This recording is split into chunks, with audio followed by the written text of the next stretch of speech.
சோத்திரம் ஆண்டவரே, நன்றியோடுமை துதிக்கிறோம் ஐயா. இந்த நாளை ஆசீர்வதித்து தாங்க. கடந்த நாளுக்கே கண்ணிமணி போல பாதுகாத்தீங்களே, நன்றி அப்பா. பிதாவே சோத்திரம், இயேசுவே சோத்திரம், பரிசுத்த ஆவியானவரே உமக்கு கொடான கொடி நன்றி படி செலுத்தி இந்த வேளையில் ஆண்டவரே அப்பா உம்மை நோக்கி பார்க்கிறோம். ஆண்டவரே கிருபையை தாங்க, ஆசீர்வதிங்க. இயேசு நாமத்தை கேட்கிறோம் நல்ல தகப்பனே, ஆமென். கர்த்தரே எனக்கு தாயானார், அவரே எனக்கு தந்தையுமானார். கர்த்தரே எனக்கு தாயானார், அவரே எனக்கு தந்தையுமானார். வாராக்காமல் தலையாக்குவார், கீழாக்காமல் மேலாக்குவார். வாராக்காமல் தலையாக்குவார், கீழாக்காமல் மேலாக்குவார். பெரிய ஜாதியாக்குவார், பெயரை பெருமைப்படுத்துவார்.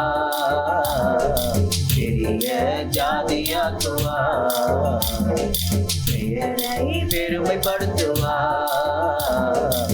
கர்த்தரே எனக்கு தாயானார், அவரே எனக்கு தந்தையுமானார். காண்கின்ற தேவன் அவரே, என்னை ஆசீர்வதிக்கும் தேவன் அவரே. காண்கின்ற தேவன் அவரே, என்னை ஆசீர்வதிக்கும் தேவன் அவரே. என்னை தெரிந்து கொண்ட தேவன் அவர், என்னை கரம் பிடித்து நடத்துகிறார். என்னை தெரிந்து கொண்ட தேவன் அவர், என்னை கரம் பிடித்து நடத்துகிறார். ஆமென். எனக்கு தாயானார், அவரே எனக்கு தந்தையுமானார். காயத்தப்படுத்து, இதோ தூதுவனை அனுப்புவேன் என்று சொன்னார். வழிகளை ஆயத்தப்படுத்து, இதோ தூதுவனை அனுப்புவேன் என்று சொன்னார். கலப்பையின் மேல் கை வைத்தவன் பின்னிட்டு பாராமல் இருக்க கடவன். கலப்பையின் மேல் கை வைத்தவன் பின்னிட்டு பாராமல் இருக்க கடவன். கர்த்தரே எனக்கு தாயானார், அவரே எனக்கு தந்தையுமானார். கர்த்தரே எனக்கு தாயானார், அவரே எனக்கு தந்தையுமானார். முந்தினவைகளை நினைக்க வேண்டாம், உன் மீறுதல்களை அவர் மன்னிக்கிறார். முந்தினவைகளை நினைக்க வேண்டாம், உன் மீறுதல்களை அவர் மன்னிக்கிறார். உலகம் நம்மை எதிர்த்தாலும் கர்த்தர் நம்மை வெறுக்க மாட்டார். உலகம் நம்மை வெறுத்தாலும் கர்த்தர் நம்மை வெறுக்க மாட்டார். கர்த்தரே எனக்கு தாயானார், அவரே நமக்கு தந்தையுமானார். அல்லேலூயா. சோத்திரம் ஆண்டவரே. வாளாக்காமல் தலையாக்குவார், கீழாக்காமல் மேலாக்குவார். இந்த புதிய வருடத்தை தேவன் நமக்கு கொடுத்து ஆசீர்வதிக்கிறவராய் இருக்கிறார். பழையதெல்லாம் கழிந்து போகட்டும். புதிய ஆவி, புதிய அபிஷேகத்தை தேவன் நமக்கு கொடுக்க வல்லவராய் இருக்கிறார். அல்லேலூயா. நன்றி அப்பா, நன்றி அப்பா. இதோ நம்மை அவர் காண்கின்ற தேவனாய் இருக்கிறார். நம்மை ஆசீர்வதிக்கிற தேவன், நம்மை தெரிந்து கொண்ட தேவன், நம் வழியெல்லாம் அவர் அறிந்திருக்கிறார். இப்போதும் கூட மன வருத்தத்தோடு வேதனையோடு இருக்கிற பிள்ளைகளுக்கு சமாதானத்தையும் சந்தோஷத்தையும் இதோ நான் கட்டளையிடுவேன் என்று கர்த்தர் சொல்கிறார். அல்லேலூயா. அறியாந்தால வருஷா பக்கல மன தூரமன அறியாந்த வியாதியோ வறுமையோ நாசம் மோசமோ பட்டயமோ எதுவும் பிள்ளைகளை அணுகாதபடி பாதுகாத்துக் கொள்ளுங்க ஐயா. அல்லேலூயா. சோத்திரம் சோத்திரம். எல்லாம் விக்கிரகத்தின் ஆவி ஆண்டவரே உடைத்து கொடுக்கிறோம் இயேசுவின் நாமத்தில். தேவ பிரசன்னம் இந்த பூமியை நிரப்பட்டும் அப்பா. ஒருவரும் கெட்டு போவதுடைய சித்தம் அல்ல ராஜா. வானம் திறக்கப்படட்டும், பரலோகம் திறந்தே இருக்கட்டும், பாதாளம் அடைக்கப்பட்டு போகட்டும் இயேசுவின் நாமத்தினால. அல்லேலூயா. அவன் யோசனை நினைவுகள் எல்லாத்தையும் அபத்தம் பண்ணி போடுங்கப்பா. ஆண்டவரே கிருபையை தாங்க, பிள்ளைகளுக்கு கிருபையை தாங்க. ஒருவரும் கெட்டு போக கூடாது ஆண்டவரே. எல்லோரும் நித்திய ஜீவனை பெற்றுக்கொள்ள முடியாத தேவன் கிருபை தரமுறையாக உங்களை நாங்கள் ஜெபிக்கிறோம். படிக்கிற பிள்ளைகளுக்கு நல்ல ஞானத்தை தாங்க. வாலிப பிள்ளைகளை இரத்த கொட்டைகளை மூடி மறைத்துக் கொள்ளுங்க. போக்களை வரப்ப சமூகம் இருக்கட்டும். கிருபை பிள்ளைகளை சூழ்ந்து கொள்ளட்டும். வார்த்தை ஆண்டவரே, வார்த்தை பிள்ளைகளுக்கு ஆசீர்வாதமாக இருக்கும்படியாக ஜெபிக்கிறோம். நசரேனா இயேசு கிறிஸ்து நாமத்தை கேட்கிறேன் ஜீவன நல்ல தகப்பனே, ஆமென். ஆண்டவராக இயேசு கிறிஸ்துவின் நாமத்தினாலே கர்த்தருடைய பிள்ளைகளே, உங்கள் மத்தியிலே நான் கர்த்தர் நல்லவர் என்பதை சொல்ல வருகிறேன். ஆமென். அவர் நம்மை காண்கின்ற தேவன், நம்மை ஆசீர்வதிக்கிற தேவன், ஆமென். நம்மை தெரிந்து கொண்ட தேவன், நம்மை கரம் பிடித்து நடத்துகிற தேவன். அது மாத்திரமல்ல, உலகமே நம்மை வெறுத்தாலும் கர்த்தர் நம்மை வெறுக்க மாட்டார். ஆமென். மொத்தத்தில் அவர் நல்லவர் என்பதை குறித்து நாம் அறிந்து கொள்ள வேண்டும். அல்லேலூயா. அதான் நம்ம அப்படி சொல்லி பாடி இருக்கிறோம், அவரை துதித்து இருக்கிறோம். நீங்கள் எங்கள் கூட சேர்ந்து பாடியிருப்பீங்கன்னு நான் நினைக்கிறேன். ஆமென். அவர் மிகவும் சந்தோஷப்பட்டு இருப்பார். அல்லேலூயா.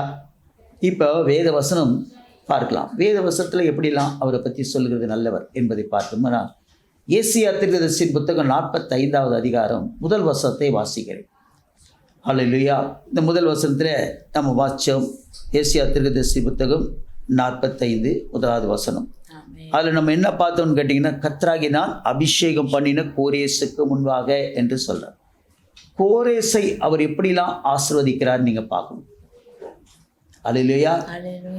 சங்கீதக்காரன் சொல்கிறான் 73:23, ஆனாலும் நான் எப்போதும் உம்மோடு இருக்கிறேன், எனது வலது கையை பிடித்து தாங்குகிறீர். பார்த்தீங்களா? நாம் எப்போ யார் கூட இருக்கிறோம் தெரியுங்களா? இயேசுவோடு கூட இருக்கிறோம். நான் தனியாக இருக்கிறேன் நம்ம சொல்லவே கூடாது. நம்மளோடு கூட ஒருத்தர் இருக்கிறார். அவர் இல்லைன்னா நாம் இல்லை, நாம் இல்லைன்னா அவரும் இல்லை. அதான் உண்மை. ஒரு அல்ல சொல்லிங்களா? தேவன் இல்லைன்னா நாம இல்லை, ஆனா நம்ம இல்லைன்னா அவரும் இல்லை. அப்போ அவர் இருக்கிற காரணமே நமக்காக தான். எவ்வளவு கிருபை பாருங்க. வானத்தையும் பூமியும் அண்ட சராசரில் படைத்த தேவன் நம்ம இல்லைன்னா அவர் இல்லை மொத்தத்தில். அதைத்தான் அவன் சொல்றான், நான் எப்போதும் உம்மோடு இருக்கிறேன், எனது வலது கையை பிடித்து நீ தாங்குகிறீர்.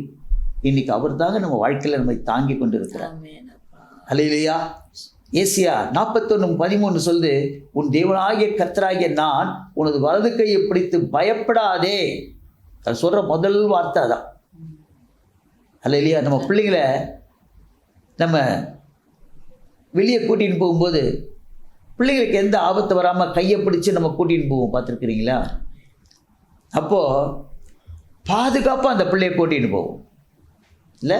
நம்ம கூட்டின்னு போகுது. ஒரு பிள்ளை நடந்து வர்ற பிள்ளை கூட்டின்னு போகிறோம். ஒரு 5 வயசு பிள்ளைன்னு வச்சுங்களேன். அல்லேலூயா. ஃபஸ்ட் ஸ்டாண்டர்ட் படிக்கிற பிள்ளை இல்லை செகண்ட் ஸ்டாண்டர்ட் படிக்கிற பிள்ளைய நம்ம கரம் பிடித்து கூட்டின்னு போனோம். எப்படி போவோம்? பத்திரமா கூட்டின்னு போவோம் ரோட்டில் இல்லையா? நம்ம தான் வலது பக்கம் வருவோம், அது இடது கையில் தான் பிடிக்கும். எப்படி வந்தாலும் குழந்தைங்களை இடது கையில் தான் பிடிக்கணும். அப்போ தான் நீங்கள் போகும்போது வரும்போது அந்த பிள்ளைங்க எப்படி இருக்கும்? உள்ளே இருக்கும். வீதிக்கு உள்ளே இருக்கும், ரோடுக்கு உள்ளே இருக்கும். அல்லேலூயா. அதான் முறை. நிறைய பேரண்ட்ஸ் அப்படி கூட்டின்னு போக மாட்டாங்க, அந்த வலது கையில் பிடிச்சின்னு போவாங்க. அல்லேலூயா. அப்படி வலது கையில் பிடிச்சாலே அந்த பிள்ளைக்கு என்ன இல்லை, பாதுகாப்பு இல்லைன்னு அர்த்தம். ஆனால் தேவன் அப்படி இல்லைங்க. நம்மளை வலது கையில் பிடித்து நம்மளை தாங்குகிற தேவனாக இருக்கிறார். அல்லேலூயா. உன் தேவனாய் கர்த்தரை நான் உனக்கு வலது கையை பிடித்து பயப்படாதே, நான் உனக்கு துணை நிற்கிறேன் என்று சொல்லுகிறேன். எதை குறிச்சும் பயப்படாதே. வாழ்க்கையில் ஒரு நல்ல தேவன் நம்மோடு கூட இருக்கிறார். அவன் திருடவும் கொல்லவும் அழிக்கவுமே வருகிறான்னு சொல்லிட்டு யோவான் 10:10 வாசிக்கிறோம். யாரு? அசுத்தாவி, சாத்தான், லூசிஃபர். ஆனால் நானோ அவைகளுக்கு நித்திய ஜீவன் உண்டாயிருக்கவும் அது பரிபூர்ண படவும் வந்தேன். நித்திய ஜீவன் என்னது? உயிருக்கு அழிவே இல்லாமல் காலகாலத்துக்கும் நம்மளை உயிரோடு வைத்திருக்கிற தேவன். அல்லேலூயா. அப்போ எவ்வளோ இந்த அளவுக்கு நம்மளை பாதுகாப்பு. பயப்படாத, எதை குறிச்சும் பயப்படாது. வாழ்க்கையில் மாத்திரம் நீ பயந்தினா அவர் சொல்கிறார், ஒன்று அக்னி கடலில் தள்ளுவேன்ற. ஒரு வசனம் இருக்குது. ஒரு அல்ல சொல்லுவீங்களா? ஹalleluya. அல்லேலூயா. இங்க ஏசியா தீர்க்கதரிசி புத்தகம் 44:28 வசனத்தை வாசிக்கிறேன் கேளுங்க. கோரேசை குறித்து அவன் என் மேய்ப்பன் என்று சொல்லுகிறார். அப்போ நம்மளை ஆண்டவர் எப்படி தெரிஞ்சுக்கிறாரா? மேய்ப்பர்களாய் தெரிந்து கொள்கிறார். அல்லேலூயா. ஆடுகளை மேய்க்கிறவர்களாய் நாம் இருக்கிறோம். மேய்ப்பனுக்கு ஒரு மேய்ப்பன் தேவையா? இல்லையே. மேய்ப்பன் ஆடுகளுக்கு தான் மேய்ப்பன் தேவை, மேய்ப்பனுக்கு மேய்ப்பன் தேவையில்லை. அதுலேயே எக்ஸ்ட்ரீமா நம்ம பாருங்க எப்படி நம்மளை ஆண்டவர் ஆஸ்வதிக்கிறார் பாருங்க. கோரேசை குறித்து நான் அவன் என் மேய்ப்பன் சொல்றாரு. ஆனா இந்த மேய்ப்பனுக்கு ஒரு மேய்ப்பன் இருக்கிறார், பிரதான மேய்ப்பன். அல்லேலூயா. பிரதம மந்திரின்னு ஒருத்தர் இருக்கிற மாதிரி, அந்த போஸ்டிங் இருக்கிற மாதிரி நமக்கு மேல ஒரு மேய்ப்பன் இருக்கிறார். அவர் தான் பிரதான மேய்ப்பன். அவர் தான் ஆண்டவராகிய இயேசு கிறிஸ்து. அவர் நல்ல மேய்ப்பன். அல்லேலூயா. மேய்ப்பன் தான் தானே ஆடுகள் நல்லா இருக்க முடியும். பிசாசுக்கு என்னன்னா, மெய்ப்பனை வெட்டினால் ஆடுகள் சிதறடிக்கப்படும் அவன் பார்க்குறான். அல்லேலூயா. எப்போ ஊழியக்காரனை நம்ம அழிச்சிட்டாக்கா ஊழியம் கெட்டுடும், எல்லாரையும் நம்ம பக்கம் வச்சுக்கலான்னு அவன் பார்க்குறான். ஆனால் ஆண்டவர் அந்த மெய்ப்பனை மேய்க்கிறதுக்கு ஒரு நல்ல மெய்ப்பனாக இருக்கிறார். நம்ம வேலை மேய்க்கிற வேலை தான். நீங்கள் மெய்ப்பனா மாத்திரம் இருங்க, உங்களை மேய்க்கிறதுக்கு ஒருத்தர் இருக்கிறார். அல்லேலூயா. யோபு தன் சிநேகிதனுக்காக ஜெபித்தா, அவசர இருப்பை கர்த்தர் மாற்றினார். அல்லேலூயா. அப்போ நீங்கள் யாருக்கு ஜெபிக்கணும்னா, உங்களுக்காக ஜெபிக்காதீங்க, மற்றவங்களுக்காக பாரப்பட்டு ஜெபம் பண்ணுங்க. உங்கள் காரியத்தை அவர் பார்த்துக்குவார். நீ வேண்டிக் கொள்ளுவதற்கு முன்பாகவே உன் தேவைகள் அனைத்தையும் நான் அறிந்திருக்கிறேன். அல்லேலூயா. அப்போ எவ்வளோ அழகாக நடத்துவார். நம்ம கேட்டு வாங்கி அதை நம்ம அனுபவிக்கிறதை காட்டிடும் அவரே கொடுத்தா எப்படி கொடுப்பாரு யோசித்து பாருங்க. நம்ம கொஞ்சம் தான் கேட்போம் ஆண்டவர்கிட்ட, அவர் நமக்கு எப்படி கொடுப்பாரு? நீ வேண்டிக் கொள்வதற்கு மேலாகவே உனக்கு செய்வார்.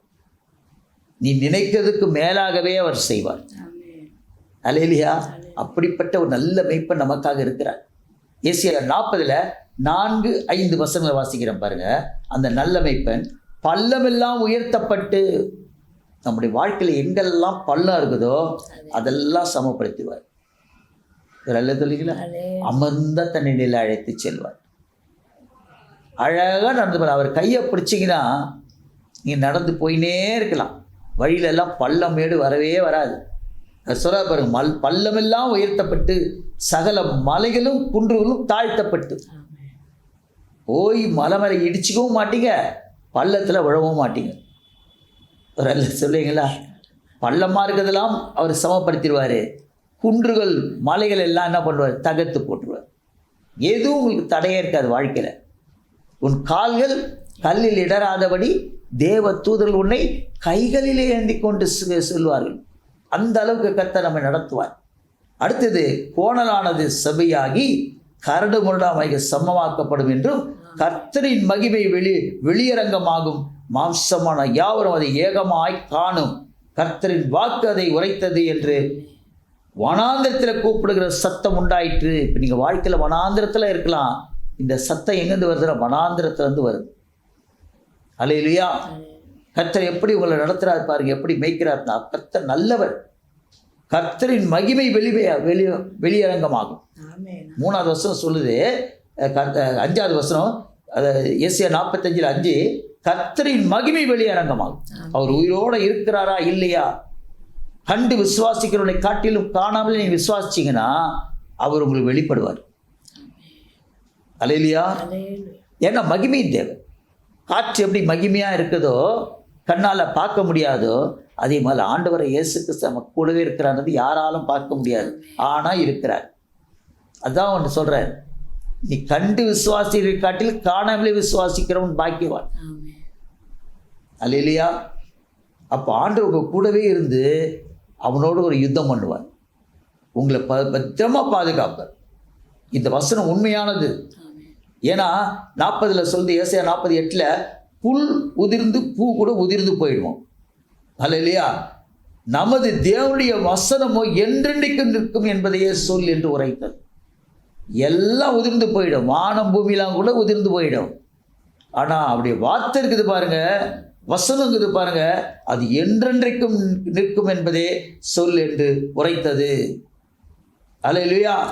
அவர் என்ன செய்கிறாரா, உங்களை எப்படி நடத்துறான்றதை சொல்றாரு பாருங்க. அதே 40:11 வசனம், மேய்ப்பனைப் போல தமது மந்தையை மேய்ப்பார், ஆட்டுக்குட்டிகளை தமது புயத்தினாலே சேர்த்து தமது மடியிலே சுமந்து கறவலாடுகளை மெதுவாய் நடத்துவார். நம்மெல்லாம் கறவலாடுகள் போல, பால் கொடுக்கிற பசுமாட்டை போல. பசுமாட்டை யாருன்னு அடிப்பாங்களா? அந்த மாதிரி நீங்கள் கனி கொடுக்கிற நல்ல ஒரு மேய்ப்பராக இருப்பீர்களானால், கோரேசா இருப்பீர்களானால் உங்களை கர்த்தர் பத்திரமாய் பாதுகாப்பார். ஜெபம் பண்ணுவோமா? அன்பான தேவனே, அருமை இரட்சகரே, நாங்கள் எல்லோரும் நீங்கள் ஆண்டவரே மேய்ப்பர்கள் என்று சொல்லியிருக்கிறீங்க. ஓ ரீக்கலரவா ஷலரவா, என் மேய்ப்பன் அவன் எருசலேமை நோக்கி நீ கட்டபடி என்றும் தேவாலயத்தை நோக்கி அஸ்திபாரபடி என்று சொல்லி எனக்கு பிரியமானதை எல்லாம் நிறைவேற்றுவான் என்று சொன்னீரே. அந்த எதிர்பார்ப்பை நாங்கள் நிறைவேற்றி உம்மிடத்தில் இந்த ஆசீர்வாதங்களை பெற்றுக்கொள்ளணும் தகப்பனே. கோரேசா இருக்கணும். பரிசுத்த ஆவியின் ஒத்தாசையுடன் நசரேயனாகிய இயேசு கிறிஸ்து நாமத்தினாலே கேட்கிறோம் ஜீவனுள்ள நல்ல பிதாவே, ஆமென்.